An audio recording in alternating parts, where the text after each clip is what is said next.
Je te vois là. Oui, voilà. Passons maintenant un temps, bien sûr, autour de la parole du Seigneur. Oui, bonjour. Eh bien, je suis en direct de Jérusalem pour commencer avec vous cette semaine qui précède les événements de Pâques. Et je voudrais souhaiter à chacun, en tout cas, un bon courage pour cette semaine. Comment ne pas banaliser un tel événement? Peut-être en se disant que des centaines de millions, voire des milliards de chrétiens dans le monde cette semaine vont rappeler ce qui s'est passé à Pâques, la mort et la résurrection de Jésus-Christ. Et pour introduire ce moment de Pâques, en fait, j'ai choisi le thème « Une semaine à tuer ». Et on va expliquer évidemment pourquoi un tel choix. Et peut-être introduisons notre sujet avec cette question-ci. Est-ce que nous ne sommes pas trouvés dans une situation où nous allions devoir tuer le temps? Alors, tuer le temps, c'est une expression qui s'emploie quand on a un créneau de temps qu'il faut absolument remplir, sous peine de sombrer dans l'ennui. Ça suppose qu'on a besoin absolument de se distraire pour échapper au banal du quotidien d'une vie qui s'écoule sans éclat. Vous ne voyez absolument pas à quoi je peux faire référence, évidemment, une vie qui s'écoule, le banal du quotidien, une vie sans éclat. OK. Alors, c'est l'écrivaine Simone de Beauvoir. On peut montrer, je ne sais pas si vous avez le PowerPoint, moi je n'ai pas le retour, donc je ne sais pas bien suivre. En tout cas, voilà, Karine, tu peux me faire un petit signe, OK? Parce que je voudrais vous passer une citation de l'écrivaine Simone de Beauvoir. Elle a fait cette citation, voilà, merci, ça va beaucoup plus facile. Il se contente de tuer le temps en attendant que le temps les tue. Alors, Simone de Beauvoir, c'est une femme engagée, c'était la compagne du philosophe Jean-Paul Sartre, et elle voulait mettre l'accent sur la futilité de nos actions quand elles sont vides de sens. Et quand elles ont simplement le but de nous faire oublier le temps qui passe et la mort qui s'approche. Il y a un autre écrivain québécois qui s'appelle André Berthiaume. Il dit « On écrit pour tuer le temps, pour tuer la mort, pour se guérir d'être en vie. Tuer le temps. C'est paradoxalement essayer d'oublier l'écoulement inexorable du temps.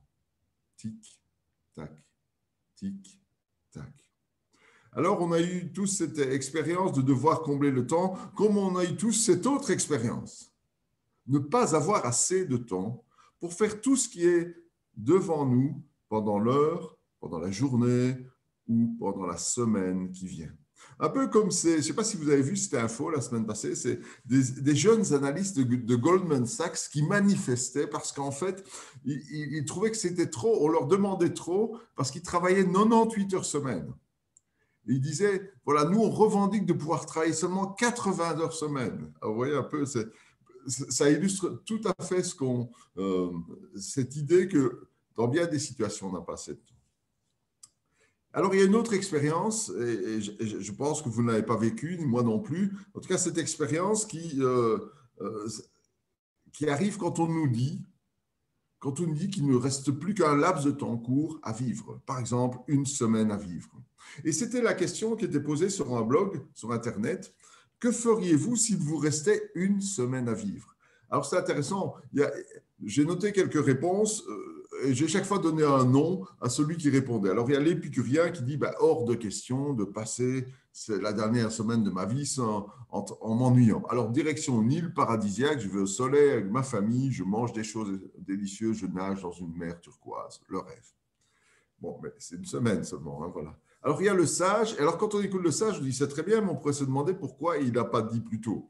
Alors, il dit, j'appelle les membres de ma famille, je leur explique que je vais rejoindre les étoiles. J'en profite pour régler mes comptes avec chacun d'entre eux, présenter mes excuses à ceux à qui j'ai fait du mal et leur faire savoir qu'ils sont pardonnés. Alors, il y a aussi le philosophe. Lui, il répond, mais qu'est-ce que le temps ? Qu'est-ce que la vie? Si on considère les millions d'années depuis la création de cette terre et si on la compare aux quelques pauvres dizaines d'années que constitue la vie de la plupart des êtres humains, quelle phrase! Ne sommes-nous pas une goutte d'eau perdue dans l'océan de la vie? Alors ça, c'est un peu la philosophie. Ça décortique très bien les problèmes, mais quand on arrive au bout, on a souvent l'impression qu'on est au même point. Enfin, il y a le réaliste, et à lui aussi, on pourrait dire, ben, pourquoi est-ce qu'il n'a pas fait ça plus tôt, qui dit, ben, je vais tout mettre en ordre matériellement, mes comptes, mes biens, etc. Alors, voilà le type de réponse qu'on peut entendre de la part de notre société. Et dans ce bloc, j'ai regardé, j'ai cherché, il y avait plein de réponses, j'ai synthétisé. Eh bien, croyez-le ou non, je n'ai pas trouvé cette réponse. Cette semaine, je vais sauver le monde. En fin de semaine, je vais mourir pour sauver l'humanité. Alors, bien sûr, il y a eu des initiatives nombreuses qui existent et qui portent le nom ronflant de Une semaine pour sauver. Par exemple, il y a une émission télé qui s'appelait Une semaine pour sauver mon couple. Alors, c'est déjà, ça ne sauve pas le monde, mais c'est déjà un bon petit commencement.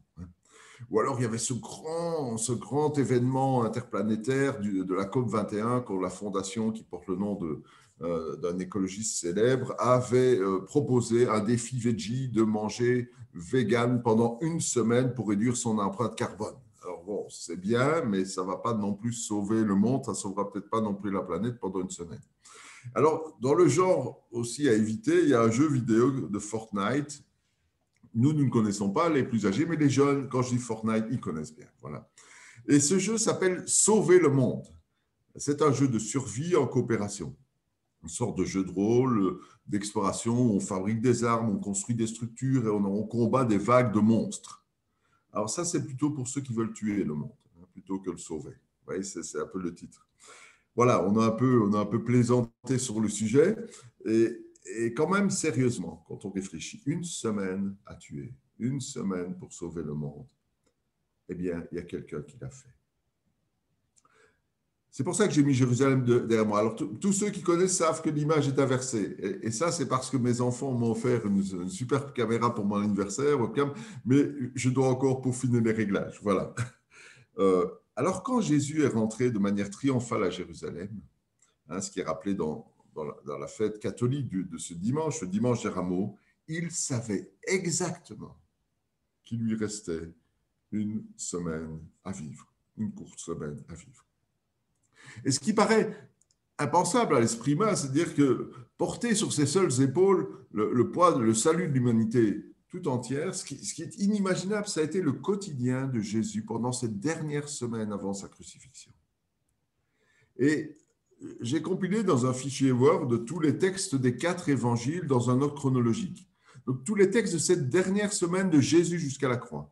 Et c'est un fichier de 25 pages qui vous avait d'ailleurs été envoyé par Olivier il y a quelques temps et que je vous encourage à lire, peut-être pendant cette semaine. C'est un défi que je vous lance et que je vous lancerai là encore à la fin. Mais quand j'ai terminé la première lecture de ces textes que j'ai lu plusieurs fois, je me suis dit, mais comment est-ce que c'est possible ? Comment est-ce qu'on peut supporter le poids des souffrances, le poids des rejets, de la trahison, du reniement, de l'abandon du Père? Tout cela, savoir que ça va arriver. Et en sachant que ça va arriver, en même temps, de rester aussi concentré sur les besoins individuels de chacun, sur le message à transmettre, sur l'héritage essentiel à donner. Est-ce que ce serait possible à un simple mortel de donner des preuves éclatantes de sa divinité, de sa royauté, de son rôle de Messie, de faire des choses terriblement humbles, d'être plein de compassion, de discernement, en sachant à la fin de la semaine qu'il allait devoir porter sur son seul corps toutes les fautes de l'humanité, passée, présente et future? Est-ce qu'on serait capable de faire ça? Est-ce qu'un homme serait capable de faire ça? La dernière semaine de Jésus, ce n'était pas une faute, pas une parole inutile ou inadéquate, pardon. Des enseignements puissants, justes et adaptés à chaque auditoire. Et puis le désir de coller parfaitement à la volonté de Dieu, son Père. Alors, j'avais coutume de dire, si vous voulez savoir si l'homme Jésus est vraiment le Fils de Dieu, Dieu lui-même, eh bien, lisez le Sermon sur la montagne. Ou alors écoutez Luc de Mersmann vous parler du Sermon sur la montagne. Et ces messages sont disponibles sur YouTube. Mais cette chronologie des évangiles, ça m'a heurté de plein fouet. Et je me suis dit, oui, il n'y a que Dieu, il n'y a que Jésus pour faire ce qu'il a fait pendant cette semaine. C'est-à-dire conjuguer la vie au plus que parfait. Je ne peux pas lire les textes, tous ces textes et m'en aller en disant, il n'y a pas de réponse à cette question, est-ce que Jésus, il est vraiment le sauveur du monde, il est vraiment le Fils de Dieu? Je ne peux pas lire ces textes et faire comme si je me trouvais face à un homme normal, mais un peu au-dessus de la moyenne, un juste parmi les justes, ou un homme particulièrement bon. Et c'est le puissant auteur du XXe siècle, C.S. Lewis, auteur chrétien, qui a dit, je synthétise sa pensée, la lecture des évangiles ne laisse pas de place à une théorie qui voudrait que Jésus ait été simplement un homme bon. Alors, on va très brièvement passer en revue cette semaine, parce qu'évidemment, il faut lire ça en détail dans le texte que je vous propose, mais réellement voir ce qui s'est passé. Et on voit que Jésus, c'était ça qui était extraordinaire, il a réellement profité de chaque moment, il a maîtrisé toutes les situations qu'il a dû affronter. Et en fait, il n'a absolument pas perdu la tête quand il est entré triomphalement à Jérusalem, quand il est entré sur une monture royale, sur un âne. Et on peut passer au slide suivant. Voilà. Oui, encore suivant. OK, merci. Et donc, il a profité de ce moment vrai pour lui. De manière inconsciente, le peuple le reconnaissait comme le Messie et comme le roi. Et lui savait que quelques jours plus tard, il serait crucifié. Il a profité de ce temps. Il n'a pas perdu la tête quand Marie a dépensé une fortune en brisant un flacon de parfum, en le répandant sur les pieds de Jésus, en essuyant ses pieds avec ses cheveux, parce que Jésus savait que ce moment était unique, qu'il ne se revivrait pas. Après sa mort, il ne serait pas embaumé. Il a accepté cet hommage. Il aurait pu perdre la tête. Waouh, quel honneur! Il n'a pas perdu la tête quand il a mis à nu la duplicité, l'hypocrisie des pharisiens et leur influence néfaste sur la société. Eux qui confisquaient la foi et qui l'a remplacée par la loi, le formalisme religieux. Il n'a pas perdu la tête quand on est venu l'arrêter en pleine nuit et qu'il aurait pu se sortir de ce guet-apens très facilement. Non, il a accepté. Ou alors quand il s'est retrouvé devant les deux responsables religieux, Anne et puis le grand prêtre Caïphe, puis le gouverneur romain et puis même le roi Hérode. Chaque fois, il a su que dire ou ne pas dire. Pas perdu les pédales, oh là, la mort va arriver. Et pendant cette semaine, il était parfaitement homme. Il était parfaitement homme quand il a eu faim et qu'il est venu vers le figuier et puis qu'il l'a maudit parce que, bon, ok, il savait que cette occasion de voir le figuier stérile et asséché, ce serait l'occasion de donner à ses disciples une grande leçon sur la foi, très grande leçon. Et il leur dit, c'est pourquoi je vous le déclare, tout ce que vous demandez dans vos prières, croyez que vous l'avez reçu, et cela vous sera accordé. Il était parfaitement homme quand il a renversé les tables des changeurs, et puis quand dans le temple, et quand il a, à l'entrée du temple, et aussi quand il dit qu'il ne permettait à personne de transporter des marchandises à l'intérieur de l'enceinte. Sa colère était réelle, son zèle était authentique. Homme aussi quand il a pleuré sur Jérusalem, cette même Jérusalem qu'il acclame, et 6 jours plus tard, va le mettre sur une croix. Homme parfait quand dans l'agonie du jardin de Gethsémané, le poids de son sacrifice lui a paru bien trop pesant. Homme aussi quand dans la suffocation de la croix, il a crié « J'ai soif, j'ai soif ». Et puis dans cette semaine, Jésus, il a évité tous les pièges. Et il y en a eu en une seule semaine plein de pièges. Quand les prêtres et les responsables lui ont demandé par quelle autorité il faisait des miracles et enseignait, piège numéro 1. Et là, il a retourné les a piégés eux-mêmes. Quand piège numéro 2, ces mêmes personnes lui ont demandé s'il fallait payer l'impôt à César. Est-ce qu'il faut payer l'impôt à César? Qu'est-ce que tu en penses? Et il leur a dit, rendez à César ce qui est à César. Rendez à Dieu ce qui est à Dieu. Ou encore quand notre secte, celle des Sadducéens, ils ont essayé de ridiculiser Jésus en lui proposant une sorte d'énigme un peu sur la résurrection, et il leur a dit cette réponse extraordinaire, Dieu n'est pas le Dieu des morts, mais le Dieu des vivants. Et puis, 4e piège, quand les pharisiens lui ont demandé, mais c'est quoi le plus grand commandement? Et il leur a dit, tu aimeras Dieu et tu aimeras ton prochain. Ou encore, quand à Gethsémané, il aurait pu dire, oh, c'est trop. Mais il a soumis sa volonté à celle du Père en acceptant la mort. Alors, à Gethsémané, c'est Philippe Yancey qui dit ça dans le secret de la vie chrétienne. Il dit, se préparant à mourir, Jésus savait que cet échange douloureux semblait voué à l'échec. Sa vie contre celle du monde, Sa douleur et son angoisse au jardin démontrent bien que Jésus connaissait le prix à payer. Alors, dans cette semaine, vous vous rendez compte où on en est déjà. Il a donné un enseignement magistral en parabole. Il a parlé des vignerons qui refusaient l'autorité de leur maître, qui allaient jusqu'à tuer son fils, le fils du maître, pour s'emparer de l'héritage. Il a fait le lien avec la prophétie du psaume 118. La pierre que les constructeurs ont rejetée est devenue la pierre principale, la pierre d'angle. C'est du Seigneur que cela est venu. C'est un prodige à nos yeux. Absolument, complètement concentré, pas distrait. Il a parlé des deux fils. C'est Manu qui nous l'a rappelé la semaine passée, Manu Kesseli. Il a mis l'accent sur l'authenticité de notre foi exprimée par des actes. Et puis quand il a parlé du festin de noces, où il a dit « il y aura beaucoup d'appelés, mais peu d'élus », ou encore en parlant des 10 vierges dont seulement une partie était prête à rencontrer Jésus, ou encore quand il a parlé du maître qui confie à ses serviteurs des capacités, des talents, de l'argent et qui leur demandera plus tard des comptes sur leur gestion. Mais il n'a pas parlé qu'en parabole, il a donné aussi un enseignement magistral en clair. Alors dans le temple, dans les maisons, sur la place publique, dans la chambre haute, il y a plein d'endroits.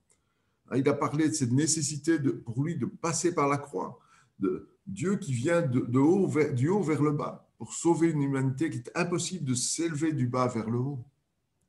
Et il a souligné l'engagement des disciples en disant « Waouh, vous n'êtes pas plus, vous ne serez pas plus et vous n'êtes pas plus que votre maître. Votre maître, c'est un serviteur. » Il a parlé de l'attachement de ses disciples comme les sarments sur la vigne.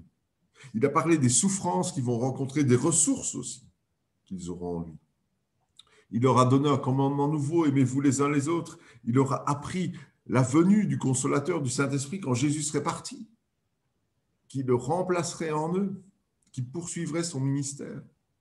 Et puis il a confirmé qu'il était le chemin, la vérité, la vie, le seul accès à Dieu. Et surtout, il a affirmé sa divinité. La divinité de Jésus qui est la force de tout le récit de l'Évangile. Et je fais une petite pause.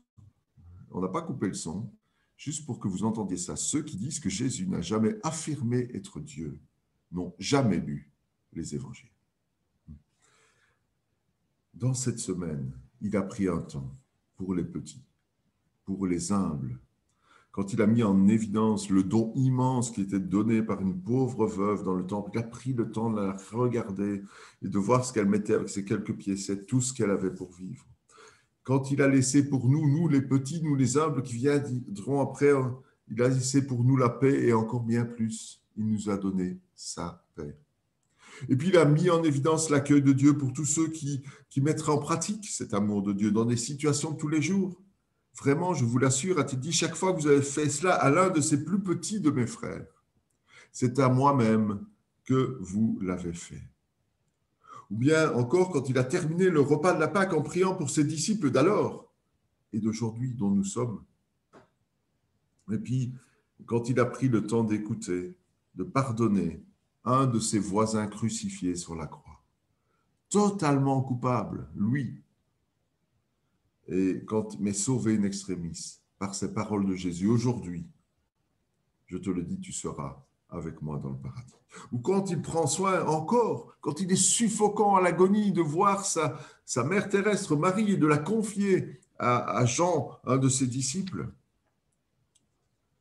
Alors, qu'est-ce qu'il a encore fait pendant cette semaine? On arrive au bout, hein. Mais quand même, le bout, vous allez voir comme c'est extraordinaire. Il nous a laissé des prophéties essentielles. Quand il a prophétisé la chute de Jérusalem, la diaspora des 19 siècles et tous les événements qui ne sont pas encore arrivés, qui vont précéder son retour glorieux sur la terre. C'est pour ça que vous avez Jérusalem derrière moi, parce que c'est crucial. Et en même temps, il a encouragé ses disciples de toutes les générations à se tenir prêts en leur disant « Vous aussi, tenez-vous prêts, car c'est à un moment que vous n'auriez pas imaginé que le Fils de l'homme viendra. » Alors, dans cette semaine, il savait aussi qu'il serait seul. Il savait qu'il serait seul quand un de ses disciples le trahirait, quand un autre le renierait. Le reniement de Pierre, c'est ça qui est étonnant, parce qu'il y a 4 évangiles qui racontent de manière un peu différentes, les mêmes événements, en mettant l'accent sur les uns et sur les autres, et parfois certains évangiles omettent certains faits. Mais dans les 4 évangiles, il y a le reniement de Pierre. Et je me suis dit que quand on sera au ciel et qu'on parlera des lectures favorites de Pierre, eh bien il nous dira qu'il préfère lire les Actes des Apôtres que les évangiles. Alors il y a ce reniement, et puis il y a aussi le fait que tous, nous dit le texte, l'ont abandonné dans le jardin de Gethsémanès et ont pris la fuite. Mais Jésus avait montré son cœur de serviteur pendant cette semaine. Il l'avait fait quand il a lavé les pieds de ses disciples. Il l'avait fait en étant tellement patient quand ses disciples ne comprenaient pas qui il était vraiment ou quel serait l'aboutissement de son ministère et qui se battait même pour avoir la primauté dans le groupe. Mais qui est le plus grand? Mais Jésus dit le plus grand, c'est celui qui est le plus petit. C'est le plus petit, c'est moi, quelque part. Et enfin, dans cette seule semaine de quelques jours, il a montré qu'il était le sauveur du monde. Quand il a accepté les moqueries, les insultes, le mépris, les crachats, la torture, tous les actes de sadisme qui nous sont racontés au moment de sa crucifixion. Quand il s'est laissé clouer, percer, suffoquer sur la croix, jusqu'à ce qu'il s'écrie finalement « Tout est accompli ». Et mes amis, quelle semaine! Quelle semaine! Ce n'est pas comme nos semaines de travail, même quand elles sont assez fatigantes et quand on arrive à la fin, on dit, bon, ben, la semaine est faite, c'est le week-end. Jésus dit, j'allais dire, bon, la semaine est faite, c'est le week-end. Non, à la fin de la semaine, c'est la mort. Une mort terrible qu'il attendait sur la croix. Tout est accompli. Ça veut dire que toutes les cases de la liste sont cochées. Jésus n'a pas tué le temps, comme on l'expliquait un peu au début, pendant cette semaine. Il savait que celui qui serait tué, ce serait lui. C'est autre chose de dire, justement, ben voilà, une petite semaine, puis je me repose. Et dans cette checklist incroyable, vous avez entendu, Jésus, il a coché toutes les cases. Il n'a rien raté. Et c'est impressionnant de voir la mort de Jésus sur la croix, mais quand on réalise ce qui s'est passé dans cette courte semaine, on se dit qu'aucun être humain ne pourrait faire cela. Aucun être humain ne pourrait faire ce que Jésus a fait. Aucun ne pourrait être à la fois un homme parfait, un sauveur parfait, un auditeur parfait, un enseignant parfait, un sage parfait, un prophète parfait, un maître parfait, un juge parfait, et en même temps être Dieu. Aucun être humain, sauf s'il était vraiment Dieu, sauf si Jésus était vraiment Dieu. Et je termine en vous partageant les réflexions d'un de mes maîtres, Jacques Blandenier. Je souligne son nom parce qu'il a écrit un petit opuscule, il a écrit beaucoup de choses extraordinaires, il a influencé toute ma vie d'enseignant. Et il a écrit dans un petit livre qui s'appelle « Jésus-Christ, Dieu avec nous ». Et je vous invite à rester avec moi, encore pour ces quelques mots de conclusion. Il a dit ceci, en parlant de Jésus homme, « L'humanité de Jésus n'est pas accidentelle. Elle est délibérée, nécessaire et entière. En prenant notre nature, Jésus a marqué la vie humaine d'un sceau divin. Pour comprendre notre humanité, nous devons désormais considérer la sienne. En Christ, nous découvrons le vrai visage de l'humain, non défiguré par le péché, donc à l'image de Dieu. » Et puis, il a parlé de Jésus qui était aussi sauveur et juge. Il a dit ceci, on peut dire que Jésus est le juge parce qu'il est la norme de l'humain, norme à laquelle nous sommes mesurés et trouvés en échec. C'est pourquoi la parole de Dieu insiste que par lui, le monde soit sauvé. C'est dans Jean 3, verset 17 qu'il est dit ceci. Et celui qui vient offrir aux hommes le pardon, eh bien, c'est le seul qui est aussi habilité à les juger. Celui devant qui nous comparaîtrons en jugement, c'est celui qui a subi notre châtiment pour que nous soyons nous-mêmes pardonnés et graciés. Et puis, Jacques Blandenier écrit aussi sur Jésus Dieu et dit ceci, la puissance de l'évangile s'effondrerait entièrement si Jésus était uniquement un homme. Même le plus éminent représentant de l'espèce humaine. Cela impliquerait que le salut s'élève à partir de l'humanité et autant dire que nous serait ôté toute certitude quant à l'amour de Dieu pour nous et quant à l'assurance de notre salut. Alors, je conclus par cette question, une semaine. On a regardé une semaine et on va regarder pendant cette semaine tous les événements encore de la croix. Une semaine pour choisir, une semaine peut-être pour changer. Je ne sais pas le temps qu'il vous reste à vivre. Je ne sais même pas le temps qu'il me reste à vivre. Il y avait une annonce humoristique pour la marque de voitures Ford qui disait ceci. Il y avait 2 hommes qui se promenaient, vous savez, à l'ancienne avec des panneaux publicitaires donc sur leurs épaules qu'ils portaient. Et sur l'un, on pouvait lire « Le monde n'existera plus demain ». Ça, c'est très typique un peu aussi de ce qu'on peut voir aux États-Unis, même parfois encore aujourd'hui. Et sur le panneau de l'autre homme, qui se tenait un peu plus loin, il était dit ceci, eh bien, ça vous laisse encore toute la journée pour profiter des conditions salon chez votre concessionnaire Ford. Ça, je la trouve bien, je la trouve bien. Mais ça énonce un principe spirituel qu'on trouve dans l'Épître aux Hébreux et qui dit ceci, « Tant qu'il est encore temps, nous pouvons choisir d'obéir à Jésus-Christ. » Alors, je sais qu'il y a un choix que je ne dois plus faire. À cette question, vais-je reconnaître Jésus comme le maître de ma vie avec beaucoup de tremblement, avec beaucoup de reconnaissance, avec beaucoup d'humilité? J'ai répondu oui. Mais vous, est-ce que votre réponse est claire à ce sujet? Est-ce que vous avez choisi de répondre au fait d'avoir été choisi vous-même par Dieu? Alors, je vous propose un défi pour trancher. La semaine dite sainte s'ouvre devant nous. Et je vous mets au défi de relire les événements de cette semaine, dans cette chronologie ou ailleurs, peu importe, mais de répondre à la question « Qui est Jésus dans cette semaine? Qui est-il pour moi ?» Et vous n'oubliez pas à la fin que quand Jésus accepte d'aller volontairement mourir sur la croix, il n'est pas seulement mort pour l'humanité, c'est facile de dire, de répéter, Jésus est mort pour l'humanité, Jésus est mort pour tous les hommes, Jésus est mort, etc. Ça n'individualise pas le fait que quand Jésus est monté sur la croix, il a emporté votre nom et mon nom.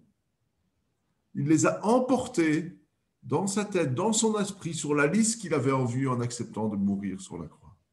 Alors, si vous pensez que vous n'avez pas besoin de lui et de son salut, ok, c'est votre choix. Nous le respectons, mais vous vivez dans l'illusion. Et le réveil sera dur. Dans Jean, il est dit à Jean 1,8, si nous prétendons n'être coupables d'aucun péché, nous sommes dans l'illusion. Et la vérité n'habite pas en nous. Alors peut-être vous vous dites, je n'ai pas encore de réponse, mais je vous encourage à chercher encore et ne pas rester comme la mer morte. Vous savez, la mer morte, elle a une particularité, elle est alimentée par une source d'eau constante, une source d'eau courante, c'est le Jourdain, dans le nord. Mais elle-même, elle n'arrive pas à être un affluent, tellement elle s'assèche. Elle n'arrive pas à nourrir une autre étendue d'eau. Alors ne vous contentez pas d'une vie stérile, mais laissez la vie de Dieu affluer en vous et par vous. Enfin, si votre réponse c'est « Mon Seigneur et mon Dieu », ça, c'est pas prêt, ça vous sera raconté la semaine prochaine, eh bien, vous êtes de ceux pour lesquels Jésus est mort et ressuscité. Vous êtes un disciple de Jésus, un enfant de Dieu, et ne laissez rien ni personne vous contester ce privilège, mais partagez-le autour de vous encore et encore. Mes amis, ne vous contentez pas de tuer le temps. N'attendez pas qu'il vous tue.